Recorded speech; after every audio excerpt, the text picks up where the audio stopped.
Everyone, and welcome to my second attempt at my Liverpool wrap up. I'm really sorry to the people who were watching me, and if you're listening on YouTube podcasts for Geek Boy, a Liverpool story, I should probably just explain. I've had to restart my live stream because of the very crappy internet connection my house seems to be suffering at the minute. On the streaming, I'm not sure how well this is actually going to hold up, if to be totally honest. So I'll probably just keep this one brief and just try and get through as best as I can do.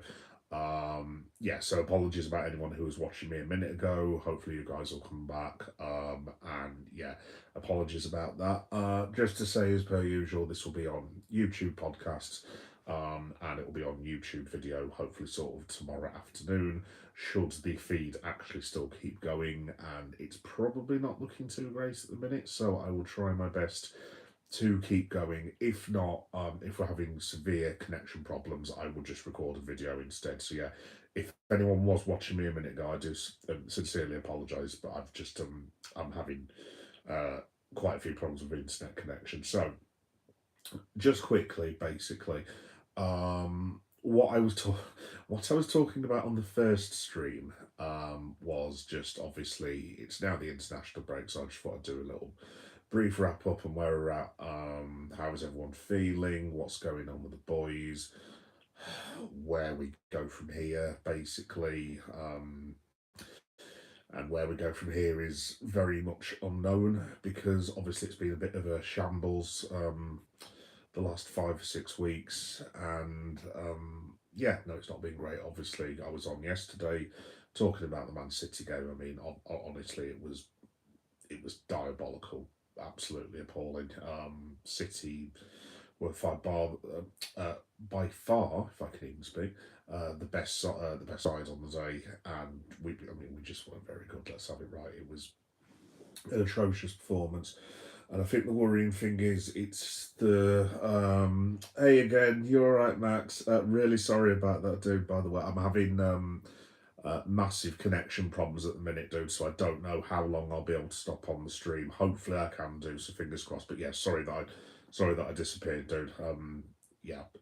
Hopefully, I can stop on for a bit. Fingers crossed. If not, I will try again on another laptop, and hopefully, I can speak to you guys for a bit. Oh, cheers, mate. Thank you. Yeah. So what I was trying to say before was in terms of a grade for Liverpool, because obviously we've had over a third of the season now, and if I was to give a grade, I'm probably going to give us a C minus slash a D. And that's how bad it's been, unfortunately. I mean, obviously we had the first 5 6 matches that we won, didn't play particularly well, but I think we were all just like, well, it's just the mark of champions. We keep getting over the line somehow. And I mean, in retrospect, it was a very good job that we got some of those results, because people are complaining that we're 2 points off a Champions League place. They would have been complaining a lot more had we not got some of them late winners, because I mean, potentially we could be second or third from bottom. Um, that is how important that start is, and that's how bad we've been since it. So, yeah, I mean, the best I can do for the lads is a C minus, basically. Obviously, this has to be tempered with, again, God rest his soul, what happened to Diogo. I can't imagine. Like I said, I don't want to keep repeating myself. It genuinely is not an excuse. It is just a fact. Like, I can't imagine how hard this is for a lot of them players who are playing without one of their best friends. And obviously, it's not an excuse, but it is, like, it's just a fact at the end of the day. So yeah, I can't imagine how it is for them. And you don't want to say in saying that and move on, but obviously just talking purely about the football itself. Oh, sorry, Max. Oh, you're having problems now as well, dude. Honestly, I think it's something to do with the weather. There's loads of people I know that are having Wi-Fi problems and this, that, and the other. So, like I said, hopefully I can stop on for at least 10 to 15 minutes. Fingers crossed. Sorry about that, dude. Hi, Johnny, mate. You're all right. Slot is consistently bad. Yeah, I'm going to get onto that, Johnny, because obviously there's a lot more people coming around to your way of thinking, and obviously I respect your opinion and stuff. And like I said, if a lot of viewers want slot to go, then that's fine. It's look, everyone's got to have an opinion at the end of the day. Um I still don't agree as of yet. I would give him some time personally, but I do obviously respect everyone else's opinion, and I'm not going to tell people how to think and everything. But I would still give him a bit of time. But I'll get onto that in a minute. The main thing that I wanted to talk about was uh, basically us having to reevaluate this season, and what I mean by that is we all need to forget about the title. And I'm sure most of us have done by now because, look, at the end of the day, it's just not realistic. Liverpool are not going to win the title from this position. I wouldn't say we're too far behind. I mean, we actually got away with it this weekend with the Sunderland draw with Arsenal. So it we haven't really lost that much ground. It's only an extra point, which basically, with how far we are behind now, a point means bugger all, quite honestly. But still, I mean, it's too far for me as far as I'm concerned. Um, so in terms of reevaluating the season, what I mean is I think things need to be prioritised now, and the priority for the rest of this season. I know none of us want to hear this, and I know none of us want to go back to what we used to have to get excited about. The priority for this season is now Champions League qualification, and yes, I know that's super disappointing. And obviously, 8, 9 years ago, we all would have been delighted about getting Champions League. But obviously, things have changed, and we've got used to winning loads over the last 7 or 8, 9 years. But um, that has to be priority number one, because if the club does not qualify in the top five for the Champions League with what we've spent, and I know we recruit a lot of that money, there are very serious issues with not qualifying for the Champions League. So that has to now take precedence. That has to be priority number one. Um, Priority number two is just obviously, I mean, we only need like what, about 4 or 5 more points to qualify for Champions League. I mean, I'm sure we'll get into the round of 16, whatever it is, and then we can basically put that to bed. Um, get through the win to try and get as many wins as we can in the league. Um, and then try and win the European Cup. Yeah, so in terms of priority, this is what I mean. Like Champions League qualification, Liverpool can and should still be able to do. And what I mean by priorities is Champions League winning has to go as second priority now, because you have to look at it realistically. And realistically, Liverpool are not good enough to win the Champions League at this precise moment. It's simple as that. And by virtue of that, the FA Cup has to come a dead last, pretty much. Do you mean depending on what position we've got? I mean, I think I've read that we've got the FA Cup, then Arsenal. I think it is. I think it's Fulham, and then we've got the FA Cup, then Arsenal. And I mean, look, that obviously it goes without saying that has to take priority as far as I'm concerned now. So, like I said, I don't want to be a downer, but I think we just have to be a bit realistic here that the league is gone, and the top priority for the football club is make sure that we are back in the Champions League next season. Simple as that. I don't know what you guys think.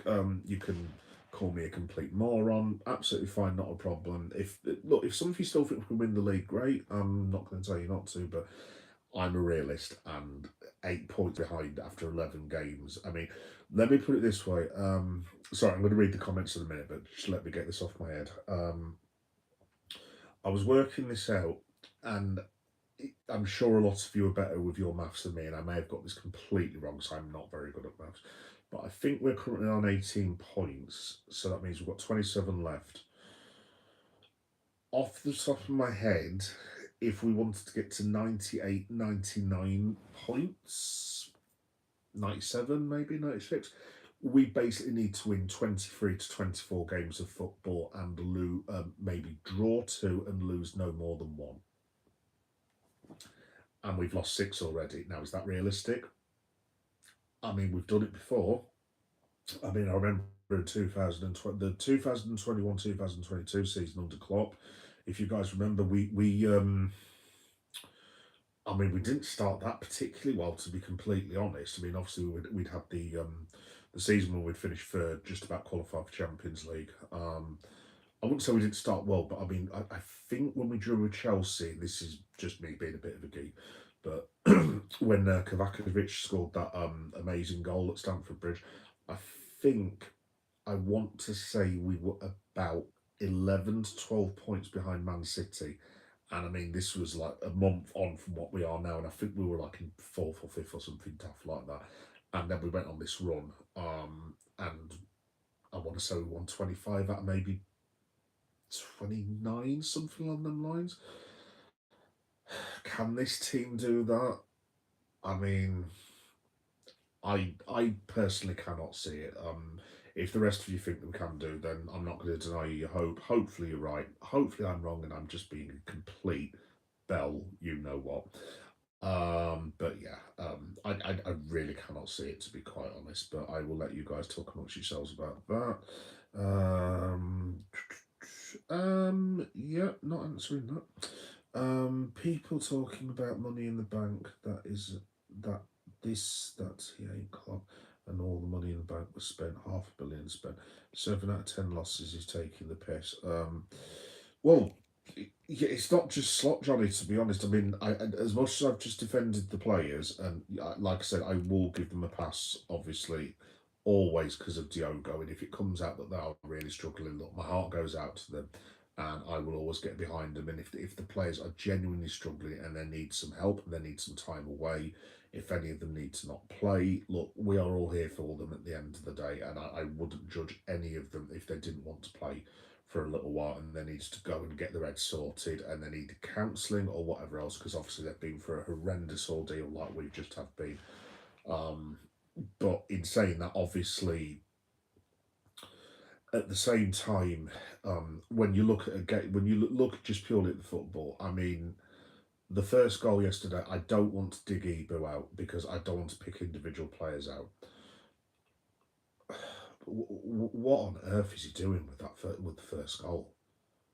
I mean, can any of you guys explain that?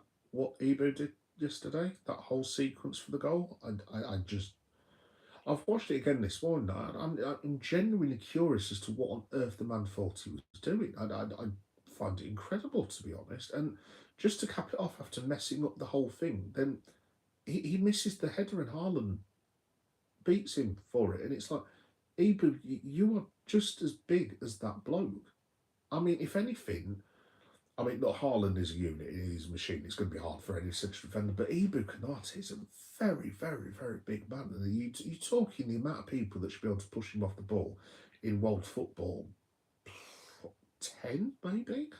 And Haaland just bullies him all over the place. I mean, like I said, I don't want to keep having to go at Ibu because a lot of the lads were appalling yesterday. But he in particular was abysmal, absolutely abysmal. One of the things that I was going to talk about, and again, if you guys disagree with me, you're more than welcome to disagree, because I take everyone's opinion seriously. Sorry, I'm just moving my computer. I would drop Ibu Kanate and I would play Joe Gomez until he cannot play anymore now. It's gone on way too long this now. Um, I think Canate's been good. If you want my opinion, we played what 15 games, 16, whatever it is in League and Cup, and I think Canate's been good in about 4 of them. And the rest of the time, I think he's been truly and utterly diabolical. And I'm not blaming him for the whole thing because obviously, Mo Salah has been atrocious. Alexis McAllister has been atrocious. I don't actually think the captain's played that well. I know everyone defends Verge, but I've got to be honest, I don't think he's been brilliant the last month. Obviously, Florian's not settled well. Obviously, Isak has been, he's has a horrendous start. I don't think the fullbacks have been particularly good. I mean, the only one who's produced week in week out world class performances is Dominic Szoboszlai. It's simple as that. I would. You may as well give Dominic Szoboszlai a Player of the Year now because he's going to walk away with that award. I think Ali's been good before he got the injury. Super impressed with Federico Chiesa, and I feel so sorry for him a lot of the times because, as much as you can feel sorry for a millionaire Italian footballer driving a sports car around Merseyside, but I genuinely do not know what that man has to do to get into the first 11 because he's clearly fit now. And it's not me having to go at the manager, but you've got to reward players that are playing well. And I'm sorry for me, Federico Chiesa, and I'll have this argument with anyone, has been one of our best 5 players this season. It's as simple as it's not there to be argued. It's there in the stats. I mean, again, yesterday. I mean, he didn't have much of a chance yesterday when he came on, obviously. But I certainly thought, look, he tried his hardest at the end of the day. At least he got a few tackles in here and there. But I mean, realistically, obviously, he's got no chance because the Isaac thing has to work, and I'll come on to Isaac in a minute because I have got some thoughts about that as well. But um, I would play Federico Chiesa, but again, if people disagree, then that's fine. 90% of the Klopp team still. I take your point, Johnny. I take your point, but at the end of the day, what I would say is when he came in last summer, I think most of us, if we'd been offered top 4 and a League Cup, would have taken it. I mean, I remember the fan base, and there's a lot of people going now, oh, I didn't say that. It's like, guys, let's have it right. I mean, you were all basically. So I was as well. I just thought to myself, look, let's just qualify for Champions League, finish in top 5, and then Arne can build next year. I mean, I certainly did not expect the man to get to a League Cup final and win the league. I mean, let's have it right. I mean, he was one very bad game away, unfortunately, from winning a league and cup double in his first year. And whatever, I get where you're coming from, Johnny, about the Klopp thing. It's definitely a valid point, mate. I do. Fair play to you, but you have got to give Slot a bit of credit as well because that could have gone very, very wrong last year. It could have been an absolute fiasco. And the fact is, like I said, he's given me one of the best days of my life, mate. You know what I mean? So I'm not saying this season's been acceptable. I mean, it's been garbage. I mean, you've heard the grade I've just given. I've given Liverpool a D for a grade. I think Slot's coaching has been poor this season. I think the players have been poor, other than Sobo, Chiesa, Hugo Ekitike, and maybe Alison Becker. Maybe Ryan as well, because he's been a bit unlucky with the injuries. But I do still think the manager deserves a bit of credit, but again, everyone's entitled to their opinion, so that's fine. Possibly after winning the whoa, whoa, whoa, whoa.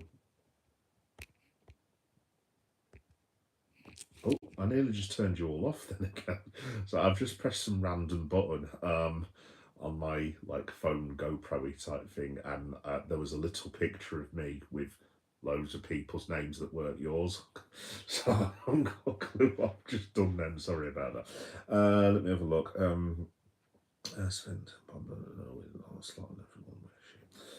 You're about as positive as me, Johnny, then by the looks of it.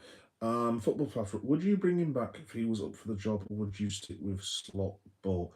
What was in Klopp football flashback? Look, I mean,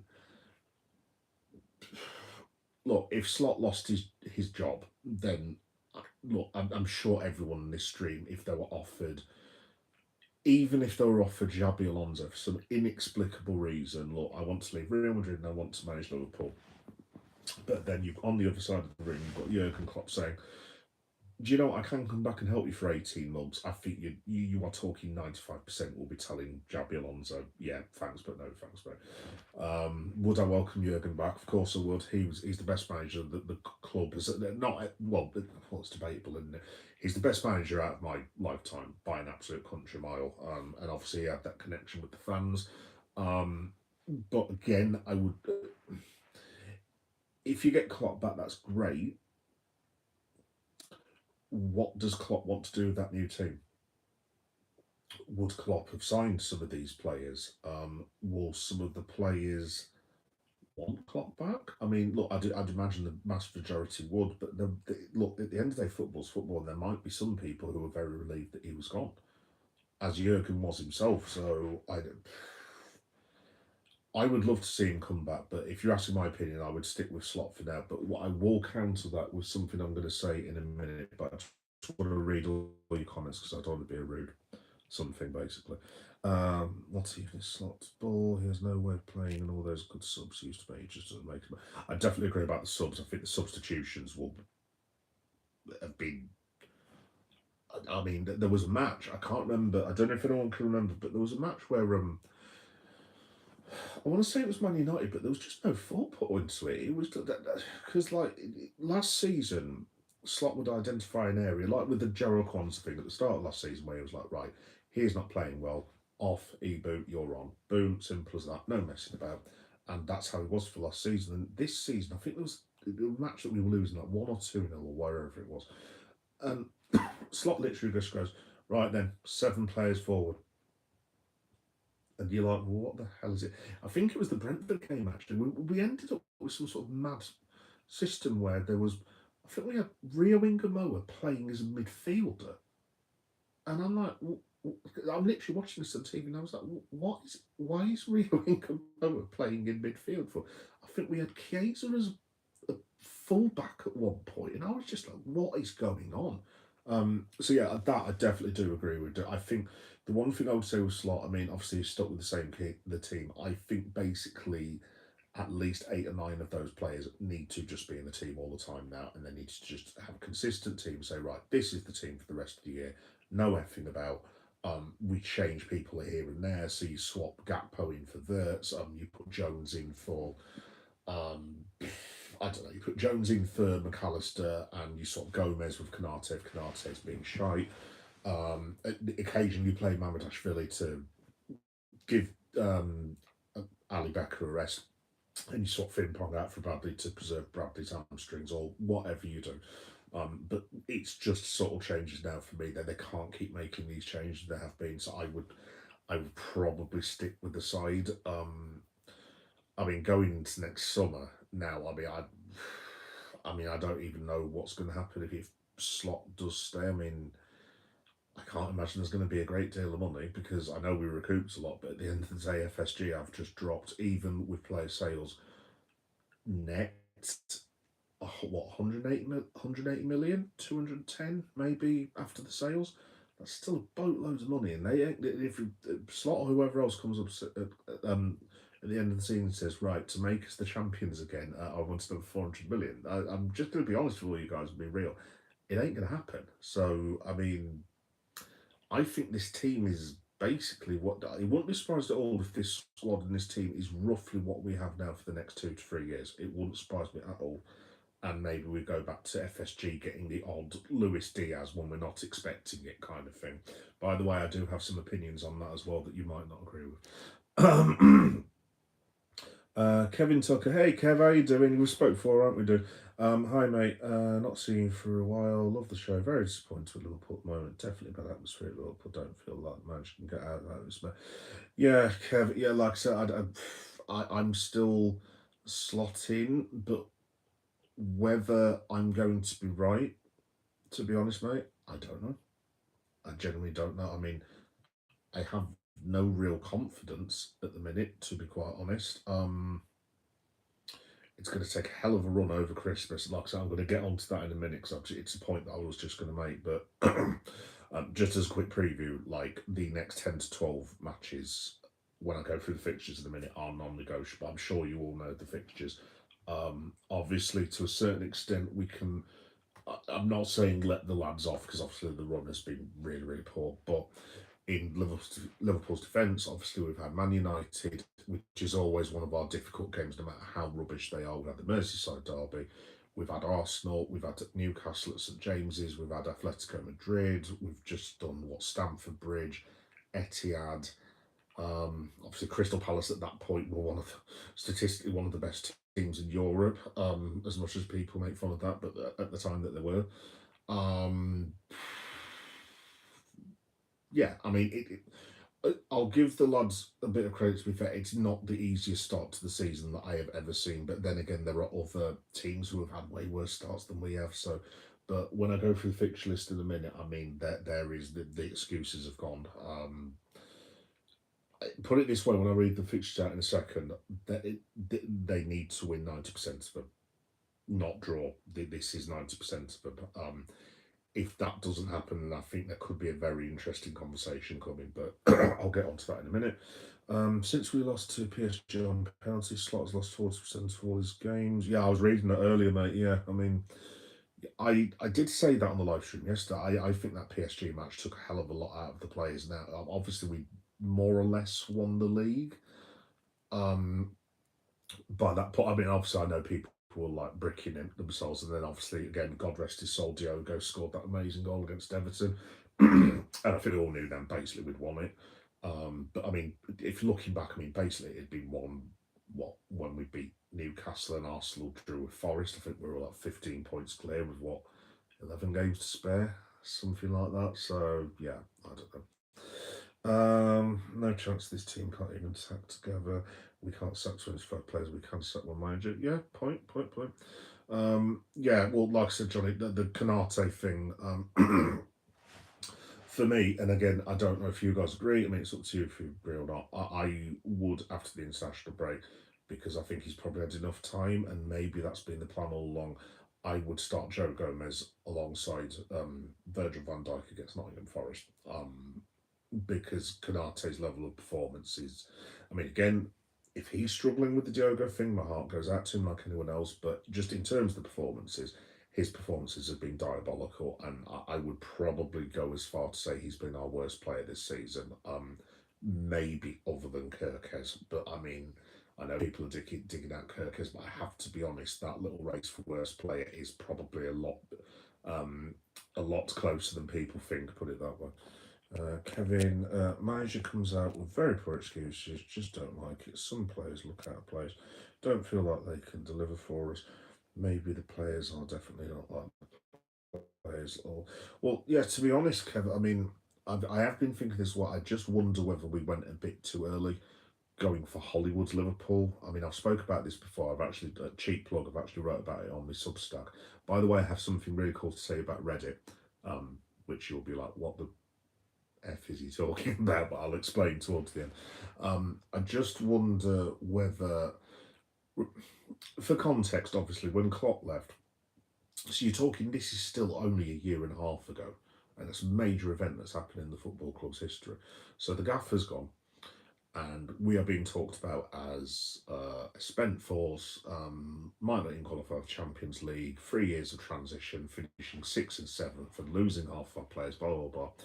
And then you cut to just 1 year later, and we are signing Florian Wirtz, Alexander Isak.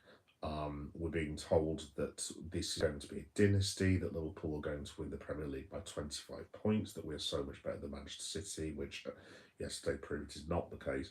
And that we are now a team full of Galacticos who are going to go on and destroy Paris Saint-Germain and Real Madrid and basically dominate Europe at home and away for the next 30 billion years. And there's people, sensible people like me, who are saying, well, hang on, wait a minute. Like, I know, I appreciate we've just signed some boss players, but this time last year you were saying we were going to finish seventh or eighth. Well, where is a 20-year dynasty come from all of a sudden? I was just like, well, calm down. I did say at the time, look, guys, look, just because we signed Isaac and Verse, that doesn't necessarily mean we're going to win every match 6 and 7-0. And so it's proved. So I just wonder whether, I mean, I include myself as well, and the fans. I know we're all really excited. We've never had a chance to spend that sort of money really ever. And I get we're all excited, but I think, and I hold my hands up as well, I didn't think we'd run away with the league by any stretch of the imagination. But I thought to myself, do you know what? We must be talking top two at least, surely. At least us versus Arsenal, and I took Manchester City for granted and hold my hands up. I should have given them more credit.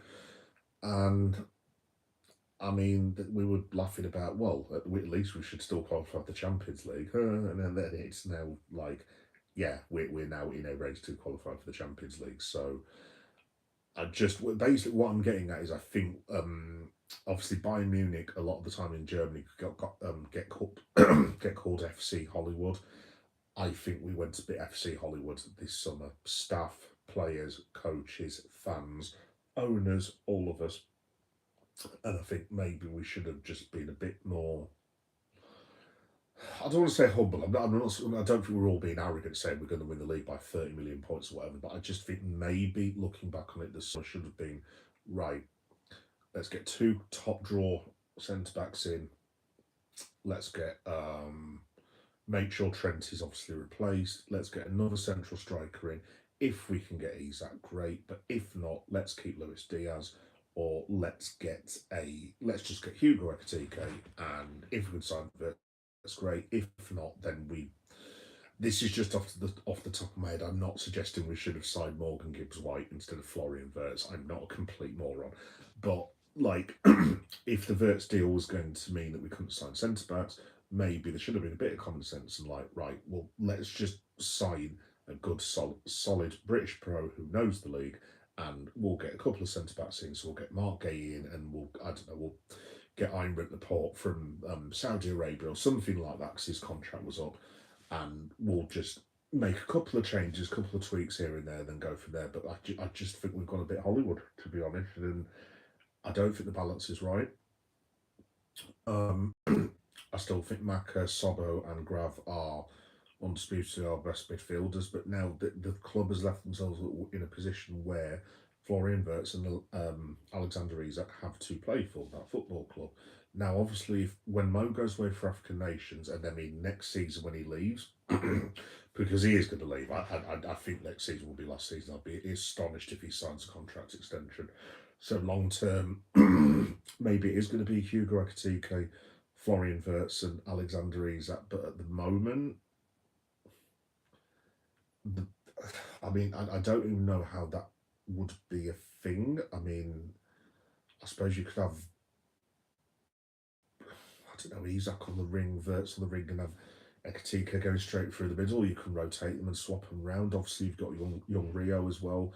I think the plan is for him eventually to be, pardon the expression, the king.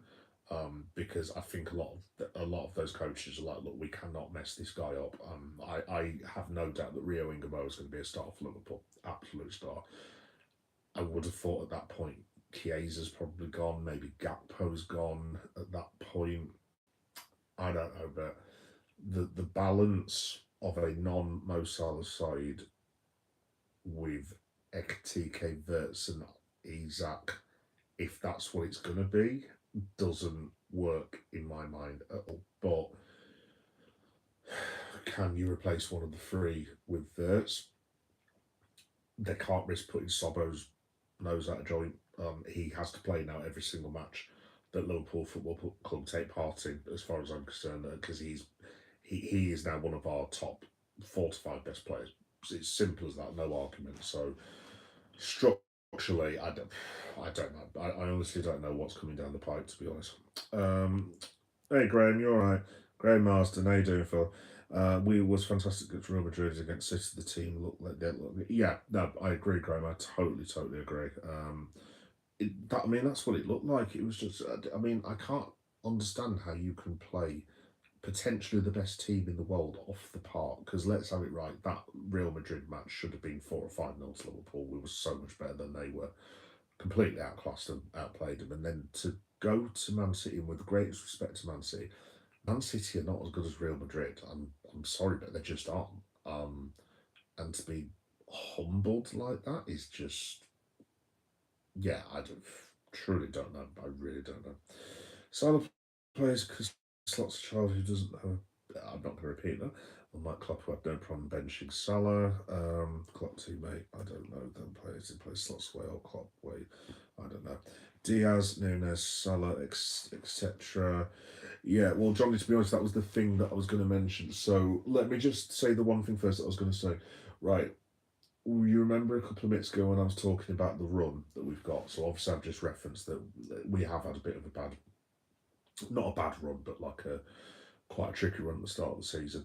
We have no excuse now because starting from November the 23rd, we have, and off the top of my head, I think this is correct. If anyone's got a fixture list up, if I've got this wrong, just give us a shout out. But Nottingham Forest at home, PSV at home, West Ham away, Sunderland at home, Leeds away, Inter Milan away, which obviously is difficult, goes without saying.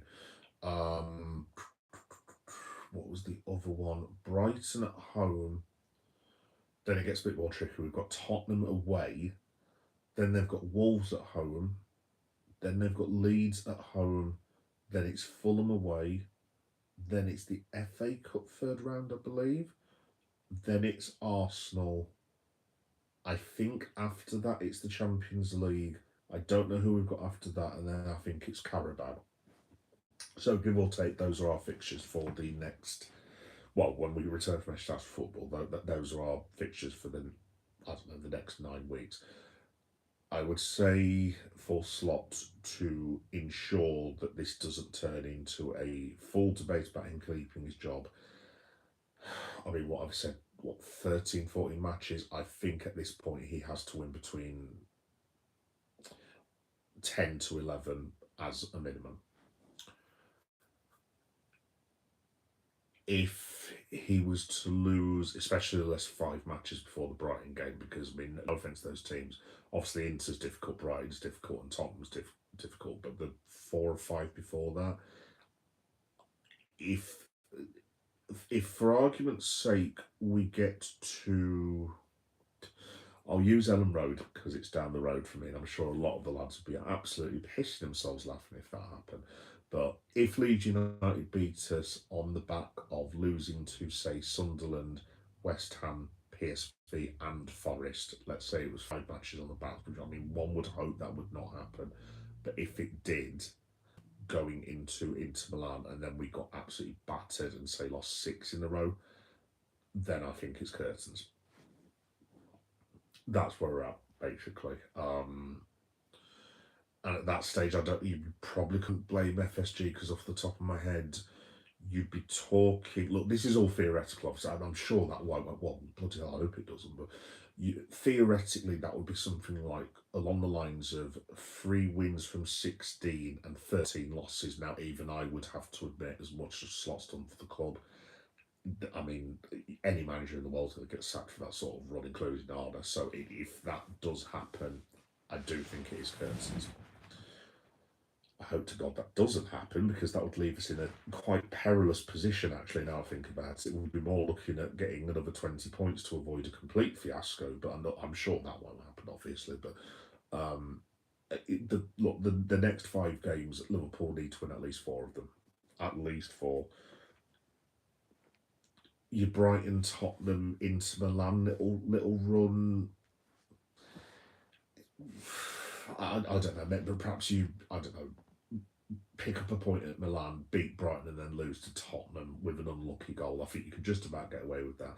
But it's the run after that that concerns me because then you've got literally, I think Marseille are possibly in there as well. I can't remember. I know there's another Champions League match, I think, somewhere in that run. But then you've got Leeds, Wolves, Fulham, and then a potential FA Cup tie against the lower league side. That sequence he definitely has to win. Arsenal, if you lose 2-0 at the Emirates, look, I mean, I think most of us will be not all right, obviously, but I think most of us will go, well, that's fair enough, kind of thing. And then you're getting into what, February at that point, and yeah, what I'm getting at is I think Arne Slot, he has to win between 11 and 12 of those 14, 15 games, in my opinion. If he doesn't, who knows? Who knows? Like he always keeps changing the team around and not working for us. Don't like it because now teams no longer we're weak and can capitalise on it. Big problem for us now, just getting very bad now. Agreed, mate, agreed. We were 3-1 down to Brentford and Slot the massive brought on Joe Gomez. We were losing 3. Yeah, I did think, Johnny, I was slightly questioning that one. I was like, well, what is that all about? Like, we need a goal. Oh no, what are you doing, kind of thing. So yeah, I didn't understand that at all. Like I said, personally, I think a lot of the substitutions have been appalling this season, absolutely bloody diabolical. So that definitely needs to change for sure. Kevin again, as a Liverpool fan, definitely not convinced about manager when he said the players in mind week was very tired, but a difficult week for us. I'm sorry, but I don't buy it. So sad to say. Yeah, dude, like I said, I don't know. I don't know. Personally, I'd sack Slot now. Damage control. Do we want to become a top 4, even top 6 club again? Well, that's the thing. That is the thing, Johnny, isn't it? Because if we do start falling behind, then all that good work that has happened with the football club the last 10 years basically goes to waste, and then we become prototype Man United and we struggle like they've been struggling. I mean, that is still a possibility because obviously we have had our decade. I know we wanted way more trophies than we got, but obviously you've got to look at the last 9 to 10 years, the Liverpool family have been glorious. I mean, we've won what, 9 trophies. We've lost in six other finals, maybe six or something along them lines. We've seen absolutely brilliant players. We've seen Mo Salah. Obviously, we've seen Sadio Mane, Bobby Firmino. We've had some amazing results, some brilliant runs to finals. And generally, it's been a lot of fun being a Liverpool fan the last 8 years. I mean, obviously, there's been a few ups and downs here and there. Again, obviously, Diogo being the worst one. But yeah, no, other than that, it's been obviously really good, hasn't it? And now, yeah, to have to think about going back to where we were is not cool, and I do not want to do that. But again, mate, I honestly don't know. I'm sorry to see you, but Johnson would be the reason if they win. If he was winning, so you can't play his loss. He's not losing. It doesn't work. Yeah, I mean, I take your point, Johnny. I take your point, but it's one of these you can't control human reaction at the end of the day. I mean, like I said, I'm literally just saying if any of the boys are struggling, then if they need some time off, just take some time off. Because, and look, all of us are struggling at the end of the day with it. It might not even be a thing, to be honest. Who knows? I mean, a lot of the players might just turn around and say, "No, it's got nothing to do with Diogo. We wouldn't claim it is. We are just playing like we're just playing crap." Maybe it isn't a thing at all. Who knows? You can't see into another person's mind, unfortunately. So there we go. Am I Dave Batista? Not as far as I'm aware. I'm not Drax. Am I green? Um, by the way, wouldn't it be fun? Everyone's been saying who's going to face LA Knight tonight, just to go off completely off topic. What about if it's Dave Batista? That shuts some of you up, hasn't it? He's Frank Lundy or Arthur Mitchell. Yeah, Arthur. Yes, I get the reference. Yeah, Arthur. Yeah, like I said, I've been called. I think the best one that actually made me laugh was I got called Fat Black Cartman by someone, and I was about to tell them to go and f themselves, but I actually getting a round of applause. I was like, do you know what? Fair play. Actually, that is. Look, I've been called a lot worse things than that, and Fat Black Hartman is a pretty cool insult, to be fair. Sorry about the beard, folks, by the way, because I'm sure that's giving the impressions. I've been trying to shave this bad boy for 3 weeks, and look, a lot of lads on the stream will know where I'm coming from this. You know, when you get to that point as a lad where you're like, I need to go for a shave and it's winter, and you've got that lad switch that goes off where you're like, I can't be arsed. And you just think to yourself, right, the only thing I'm doing now till March is showers and baths and nails, and that's pretty much it. Other than that, I'm just going to let my hair grow, my beard grow, and I'm just going to put a hat over so I don't have to worry about the hair. I've kind of got to that stage, to be honest. Anyway, that's just me. Heard Liverpool looking to spend 200 million in January, looking at some players at Bournemouth, if true. Yes, well, Kevin. Oh, hi, Riyadh, as well. You're all right. What's my name? Geek Boy Meta, otherwise known as Leon. Um, yeah, Kevin, to be honest, I hope you're right about that because I've heard similar. So again, I haven't brought my Ghana thing down, but basically I always do this. That's my country, I'm half Ghanaian. So I'm a bit biased when I say this, but we have been linked with certain Antoine Semenyo, who I think we should really, really buy, and it has nothing to do with me being biased in any form whatsoever, obviously.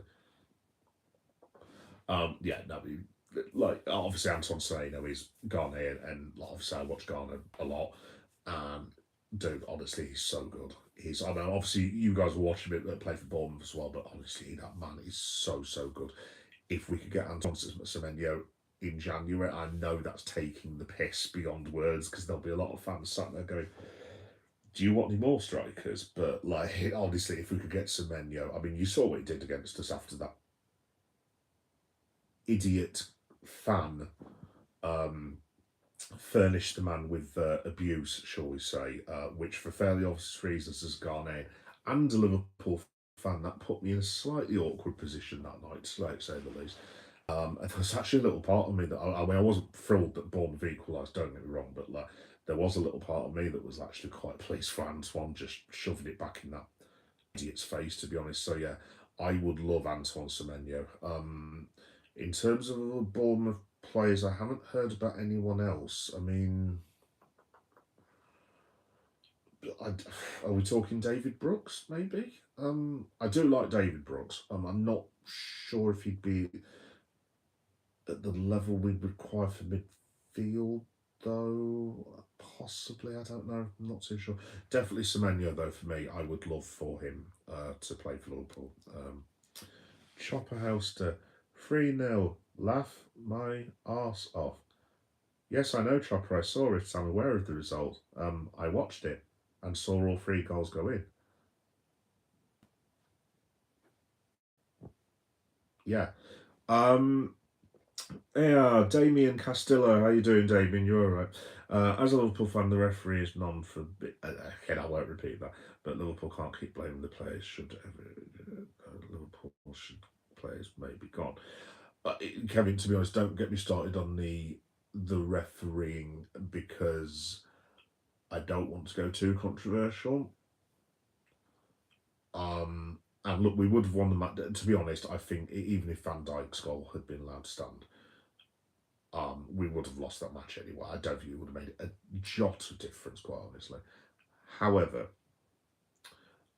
as someone who started watching football in the mid-80s when there were proper rough and tumble footballers, tackles galore, blood and thunder, if we're in a position now where Virgil van Dijk's header is being ruled out because a 6 foot 8 inch Italian international goalkeeper is being frightened by Andrew Robinson. Robertson. If we're at that stage, then I'm going to stop watching because I mean I'm sorry. I've heard the explanations because there was a lad on still who had to explain it to me, and it was like, "Oh, Andy Robertson's interfering with play. That's definitely a foul." I take the point. I know, obviously, I'm aware it is a foul under the stupid rules we have now. It shouldn't be. Completely ridiculous. It's one of the most appalling decisions I've ever seen, and I'm sick and tired of Liverpool being involved in these new one-off decisions. We had the Luis Diaz debacle. What? Not this, not the year one title, the last slot year when the man was not presented with a goal for. I mean, the referee and the linesman and the VAR not actually knowing the rules and shouting good process to each other. We've literally had. I mean, I still cannot believe we've actually even had this, and this was a year and a half ago.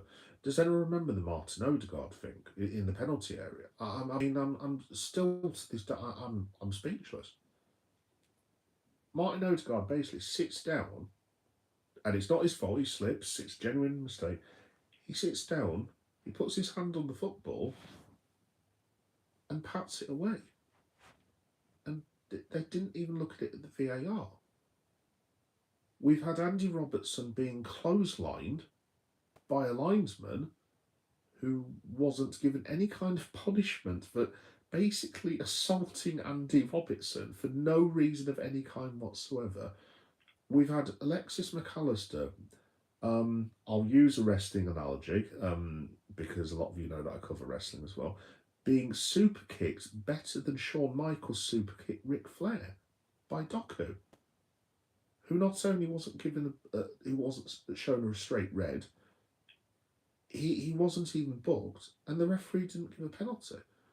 And I know we have a laugh and a joke with banter fans when they say Liverpool. Ah, that's brilliant, awesome. Yeah, you made a funny because VAR sounds like the. Yeah, it's great, well done. Oxford or Cambridge. But I mean, you are just like at times. I mean, I'm sure. Look, I know this happens to all a lot of the fans, a lot of teams, and they can have their own complaints and this, that. But some of the ones that Liverpool are involved in, I mean, they're just absolutely extraordinary. And I mean, the Van Dijk header. I'm sorry if anyone disagrees with me. You're more than welcome to disagree. I'm sorry, but I find it incredible. This is meant to be an adults' game of football, and we've got crying 6'7" Italian goalkeepers cowering in front of Andy. I don't. I'm sorry. It's truly ridiculous. It's absolutely ridiculous as far as I'm concerned. I don't mean to go on a rant about it. It's not an excuse. Man City deserve to win the football match. Simple as that. They were better than us, and even if Virgin equalised, they would have beat us 4-1, basically. I had no doubt about that whatsoever, because we just weren't good enough, and fair play to Man City. But to not even be given the chance to change the outcome of that game, because you never know if Verge gets that goal, and obviously Mamardashvili saved the penalty, maybe the players start thinking, do you know what, we just beat Real Madrid, and we've literally just got away with this pile of garbage for 25 minutes. We've got something cracking off here. Maybe Liverpool get to half time, Arna gets them in, gives them an absolute rollicking, and maybe they come out in the second half and go, I'll tell you what, they've given us their best shot, we can beat these. Maybe it's a different result. I mean, I wouldn't have thought so at all, to be honest, but at the end of the day, we'll never know. And for that to be the fault of a quite ludicrous decision by three or four different blokes it's simply unacceptable, completely and utterly unacceptable. And if Howard Webb does that stupid show with Michael Owen again, I'm not even going to listen to him saying, well, the reason it's correct is, Howard, it's not correct. It's a diabolical decision. You've got it wrong. Just come out and own it. Simple as that. And the whole thing about Michael Oliver being the VAR, obviously, a lot of you will know what this pertains to. Um, Look, we all know he was the guest of a certain family that own a certain Manchester City, and obviously the Premier League know this, the FA know this, and they know this, and the football authorities know this. Whilst I'm not suggesting that Michael Oliver did anything with any ill intent, obviously it's not great when you are aware of the circumstances of one of his other forms of employment.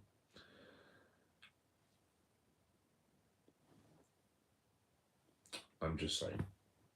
Whether that had anything to do with the decision, who knows? We'll never know at the end of the day. Yes. Zapka. Hi, Zapka. You're all right. Hey, Grey. Who's it? Oh, by the way, someone said the Klopp hoodie was good. Really sorry. I forgot your comment. I've lost it. Whoever said the Klopp hoodie looks good, thank you. Cheers. Yeah.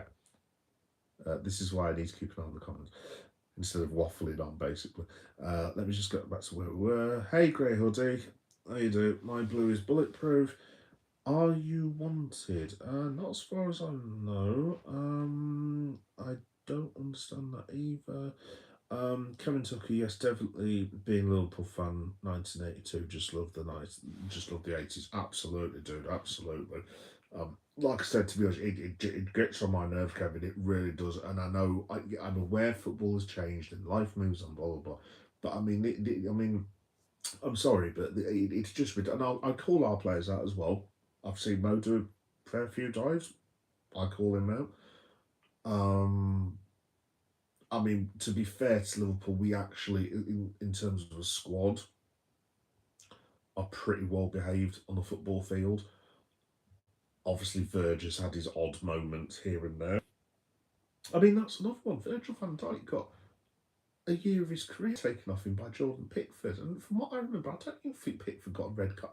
No, he didn't get a red card, did he? So, I mean, all these people saying Liverpool, it's just like that. I mean, the list that we've had goes on and on and on. And let's not forget, by the way, that a certain gentleman whose name I'm not going to mention as a father, who is likely facing jail for infractions, shall we say. I'm not going to repeat what those infractions are because I find them revolting. I don't even want to think about it. A certain Mr. Coote was basically caught on camera, basically saying that he hates Liverpool and Jurgen Klopp, and you're like, well, are we ever going to get any sort of investigation about that? Because I know David Coote was involved in some of them decisions. Do we get any sort of apology for that of any kind whatsoever? No, absolutely nothing. So yeah, it's just like I said, Kev. To be honest, mate, honestly it drives me up. The amount of things that are wrong with football. I spoke about this. I went on a little run. I don't like this thing at the moment of where everyone is coached to death. Everyone's got to play these bloody systems against each other, and it's all about XG and stuff. And back in the day, I'm sure you'll remember, mate, better than me. you gave the ball to someone like a John Barnes and Peter Beardsley, and you had like, I don't know, the era I grew up in, obviously you had like Steve McMahon, you had Ray Out, and you had Ronnie Whelan, all really good, all very good players themselves, but they were like, right, we're going to put in the hard work to make sure we win this match. John, we give you the ball. Boom, you make something happen. Peter Beardsley, you make something happen. You get the ball up to Rushy. God, I am going back a long way now. And Rush, you do whatever it is you need to do. And Aldo as well. I love John Aldridge. What a player. But someone like a John Barnes, and like even these days now, like someone like a Jack Grealish. I know he's a blue nose, obviously, but I mean, you look at the way that Pep Guardiola has just coached his talent out of him. It's not being rude to Pep Guardiola of some way, one of the best coaches of all time. They won't take that away from the bloke. But like for me, Jack Grealish is someone that I mean, you pay to go and watch. You get a party seat, and you just give Jack Grealish the ball, and you say off you go, lad. I mean, yeah, you've got to defend and stuff as well, but I mean, there's just I could be here for hours saying what's wrong with football. I mean, obviously we've lost the FA Cup replays, just stuff like that where it's just been eroded away, and our game is being turned into an utter and complete pile of nonsense. It's very very sad, and like I said, it really doesn't help me get to grips with modern football when Andrew Robertson is basically penalised for scaring Donnarumma into not saving Virgil van Dijk's header, and it is just beyond pathetic as far as I'm concerned. It really, really is. Football, too much play acting, silly fight. Yeah, agreed. Some players should go in touch. Absolutely, Kevin. Absolutely, I agree. That drives me up the wall. Drives me up the wall. Um, yeah, it's just fun. I mean, to be honest, if I was in charge of football, like the best way to stop you play acting your diving is immediate red card. No VAR, nothing. So if someone dives in the area, like Kirkes, to be fair, I mean that was embarrassing that diving against Burnley. You literally wander along to the last Kirkes and go red card, off you go. And if all the players start carrying on, you're just like you, you knew the rules last before you started. You dive, it's red card. Guarantee 60% of the diving will stop overnight league in the world. And that's all they would need to do. But they won't because they've got to protect the big boys. Simple as that. Hey, I'm him. I'm not going to call you that name. Hello, I changed my profile pic. Yes, I can see that. Yes, welcome, mate. Yeah, folks, I'm just getting toward the end now. Thanks for chatting with me again. It's been really good. So we talked about Arna. We've talked about how rubbish we are and the run that we've got coming up, and the fact that Liverpool have got a D minus for their performances this season.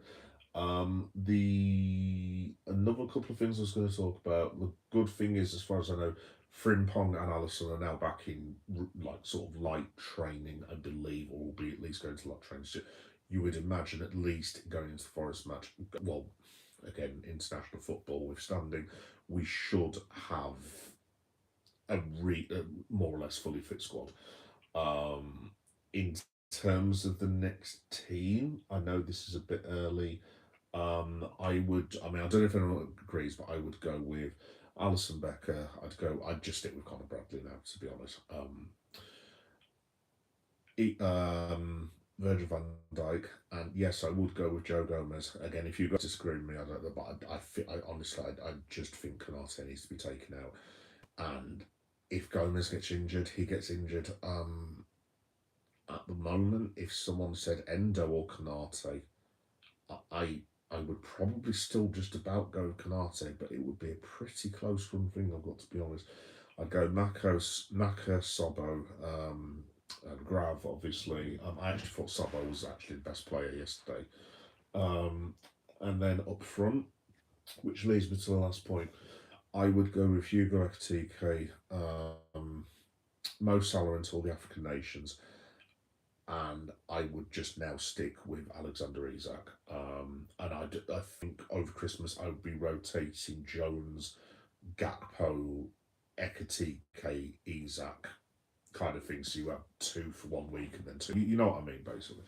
The reason I want Alexander Isak to start the majority of these games is he needs to start pulling his finger out. I don't want to have a go at him too much, but this signing, looking back on it, could end up being either the best thing Liverpool have ever done, or it could be a disaster.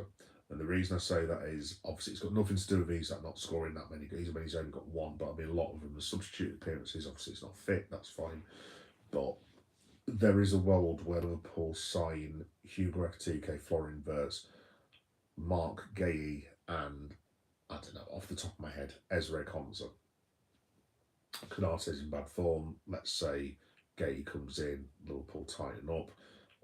We've got a rotation of Gomez, Ezra Konsa, Mark Gay, Virgil van Dijk, blah blah blah blah, and then we've got plenty of like cover.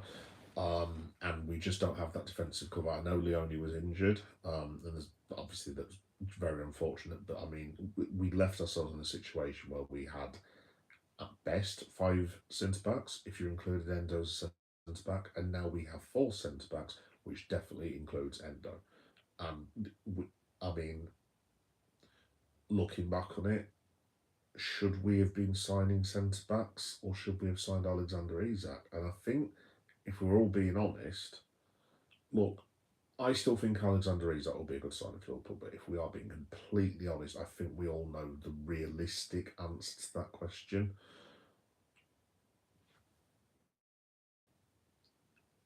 If Liverpool, however, had turned down the chance to sign Alexander Isak, take it back 3 months, and we presented the fan base with Mark Gay and I don't know, Heinrich Laporte instead. What's everyone shouting? People are going mental saying, "Oh, we could have got Alexander Isak." Blah, blah, blah, blah. But you've got to be honest, folks. I mean, looking back on it, the money should have been sent on two centre backs. Should have been spent on two centre backs. I make the point again. Should Luis Diaz have been sold? Because I mean, to my mind, it was what there are these players for Liverpool sometimes. I don't know whether I'm watching a different footballer than some other Liverpool fans are compared to other Liverpool fans, but I thought Luis Diaz was bloody fantastic for Liverpool. It's like, oh, but he's had a load of bad games. It's like, yeah, they all have bad games, but he scored and assisted goals. It's like, yeah, but it wasn't as many as Mo Salah. It's like, yeah, but Mo Salah's one of the best footballers of all time. Luis Diaz is not, but he's still a very, very, very good footballer. Should we have kept the money? Should we have kept Lucho? Should we have just signed Mark Gay instead? I don't know. I'm just throwing it out there. With that being said, obviously now the decision has been made, and we now have Alexander Isak. So for me, I think he has to play. Well, obviously I don't need to get injured, but out of that 15-game run I was telling you about, I think Alexander Isak now needs to play between 10 and 12 of them, and I'm not demanding he scores goals, but by the end of January, I mean he needs at least six, really. I mean, I don't think that's asking too much. I'm not expecting him to go toe to toe with Haaland. Obviously, he's going to be nowhere near that now. But by the end of the season, I mean, he needs at least 15. And I mean, at the moment, does anyone actually think Alexander Isak's going to score 15 goals? I honestly can't see it. So I think we have to come to terms with reality and go that this could have been a very, very bad mistake by Liverpool. I hope to be proved wrong, and I hope it's not. Fingers crossed it's not a really bad error by Liverpool, but we are now in a serious situation where it very well could have been a huge mistake. Alexander Isak has to prove that it's not a huge mistake, and he needs to start earning his corn. Obviously, the service to him hasn't been great, it goes without saying, but he needs to. By the end of December, he needs to have scored at least 2 or 3 goals. At least 2 or 3 goals, at minimum, ideally.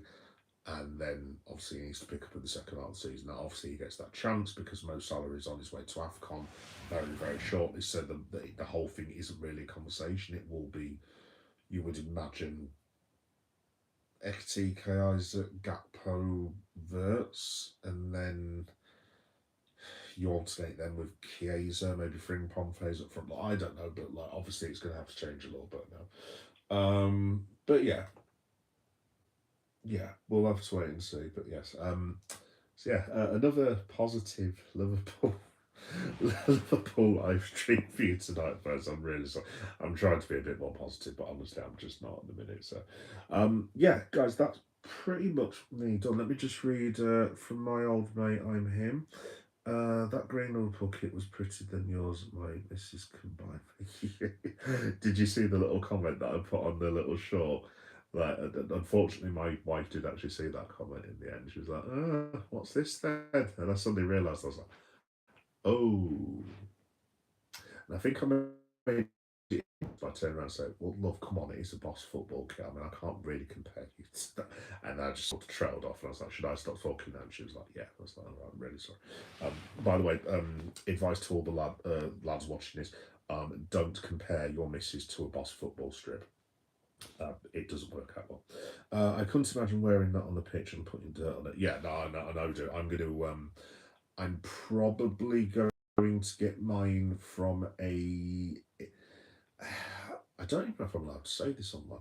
I'm going to get mine from a certain website that a lot of young people seem to be using these days.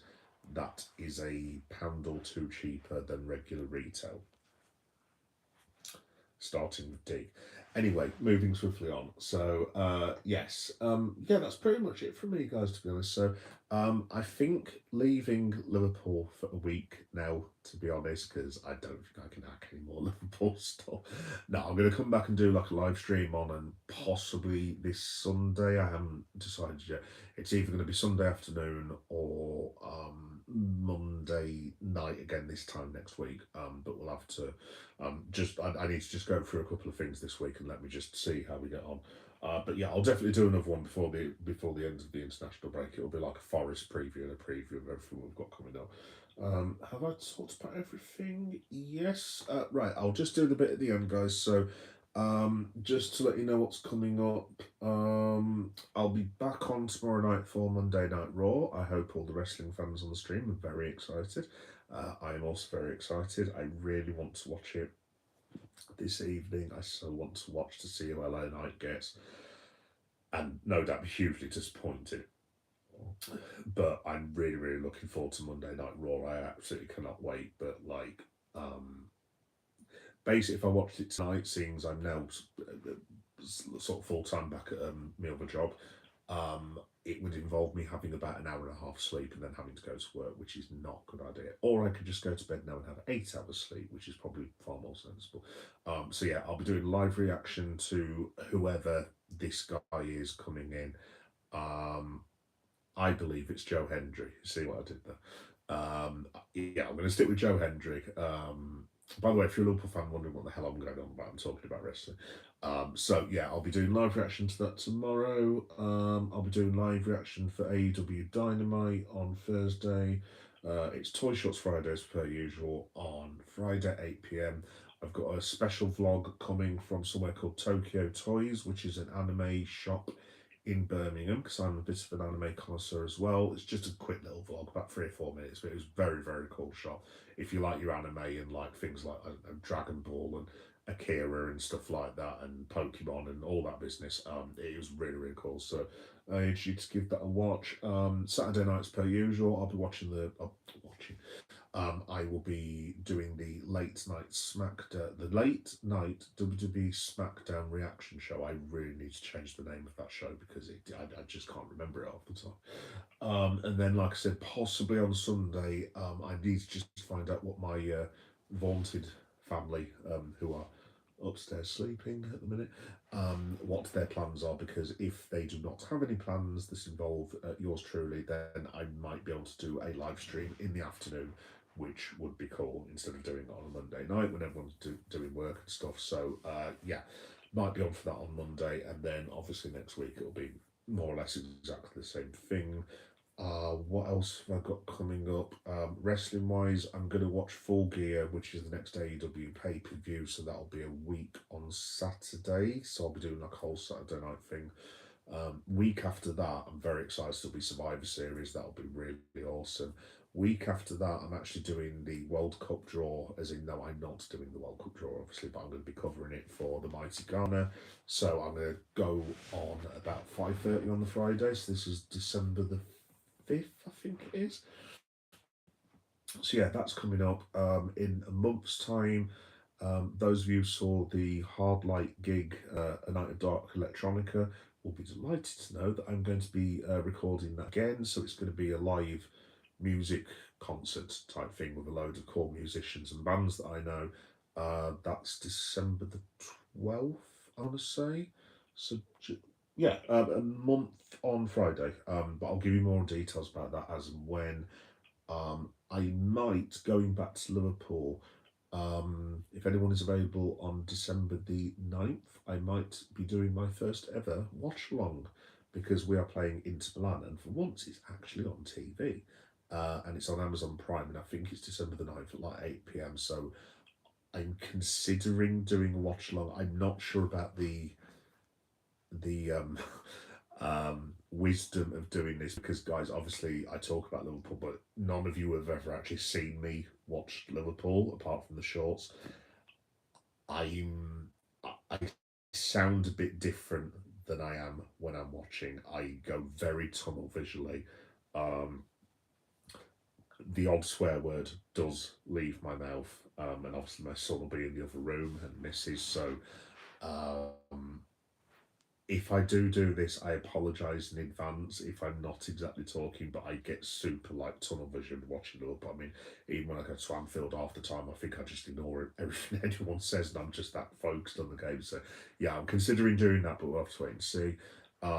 Also as well, on the 13th, I will be doing live coverage of John Cena's last ever WWE match with whoever that's going to be. And yeah, there's loads of cool stuff coming up. I've got a few vlogs here and there. Not this weekend, but next weekend. Those of you who may like Transformers, which is a bit of an odd link with Liverpool, uh, I will be going to.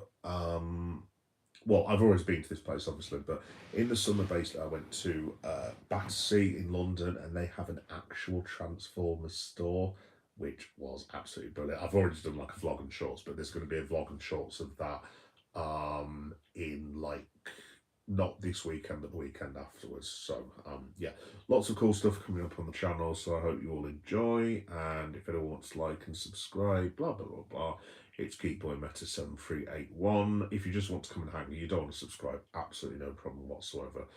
Just anything you can do to promote the channel. Oh, and I did promise, oh, let me just have a look. Ben, good grief, I need to go to Specsavers. Bear Namadi. I'm just going to call you 26870. I'm really sorry if I've just butchered your surname, by the way. Many apologies. Basically, when I look at the screen, I can barely see it because of my glasses when I lean in, so I do apologise. Sometimes I can't see it. But yes, am I originally from the US? Oh, thank you for the compliment. I am not. I am originally from Leeds, where I'm sat now. Via the West Midlands, basically in England. So no, I have no affiliation with the United States of America. I did go to New York in 2005. I want to say something along those lines.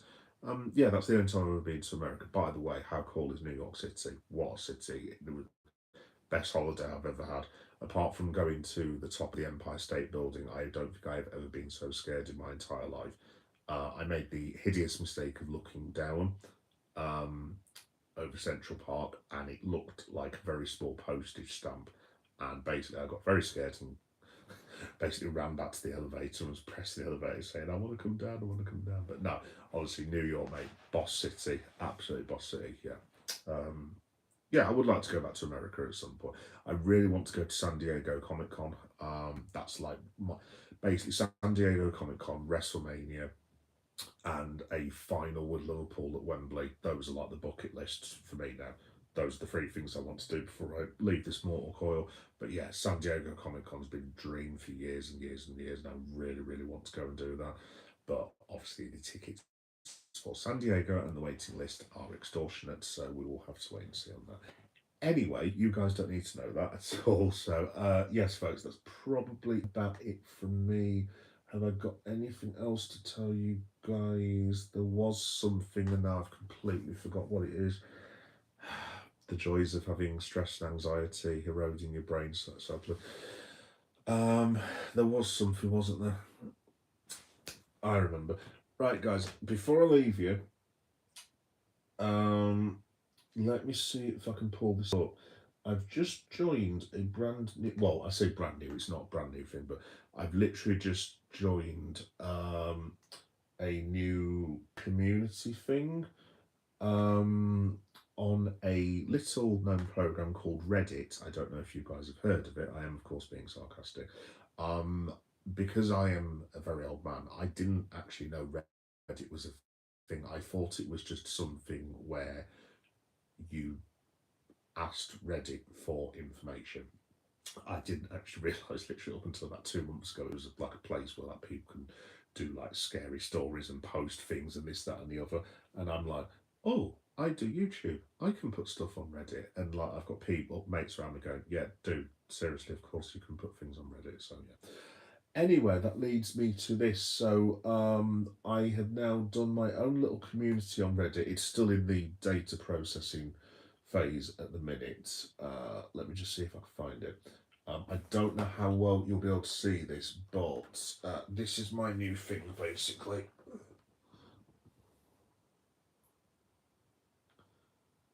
There you go. Don't know if you can really see that. So yeah, that's my, basically long story short, that's my Reddit page on that's my Liverpool page for Reddit. And it's called Liverpool underscore geek story. What a surprise, it's got the word geek in it. Yeah, so if anyone wants to join that, I'm going to put some details on the end of it at the end of the vlog, and I'm gonna post some images of the new channel. So it'll be on the posts on Geekboy7381.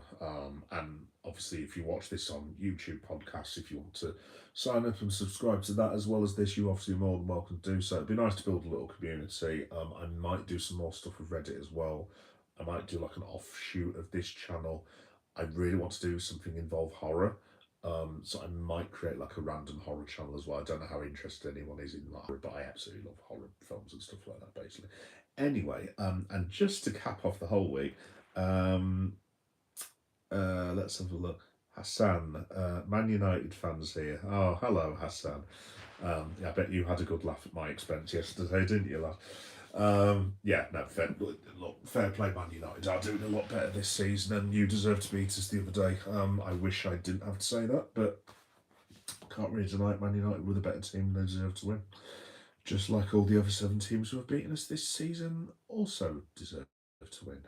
And on that cheerful note, yes, thank you everyone for watching. It's been really cool again speaking to all of you.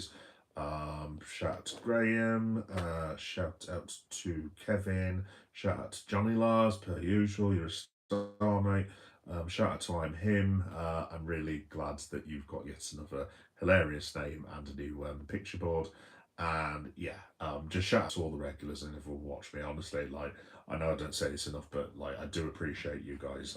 Just thanks for tuning in to me and being supportive. It does mean the world to me, and you've been really, really nice and kind to me. Yeah, so just thank you. Thank you as always. But yes, that's it from me, and I will see you kids tomorrow for Monday Night Raw at 10:30. And say his name and he appears.